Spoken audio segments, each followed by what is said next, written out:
How to stream Dazn on Discord. The first things first is have your Dazn account or your Dazn window ready. Open up any preferred web browser, but on this video I'm going to be using Google Chrome. Just head directly to Dazn's website, then just simply choose on the very first result. And once you have fully accessed the site, if you do have an account, just simply log it in and have your streaming preference ready. So once this is ready, just simply open up your Discord application. And before we right into sharing the specific visions of your screen, we just have to tweak something from the settings. Now just head out straight to this gear icon right here, which will take you to your user settings.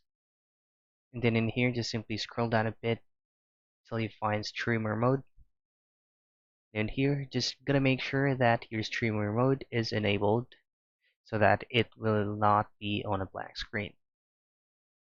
Now, next is just simply go into any vacant or your preferred rooms or channels. So for example, this one, what you want to do next is just be simply tapping this share icon right here beside the video call icon.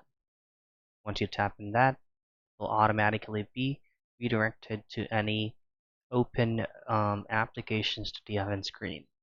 Simply choose on your preferred web browser that you choose to stream with Dazn on your Discord and you're good to go. So that's how simple and quick you can go ahead and stream on Dazn account using Discord.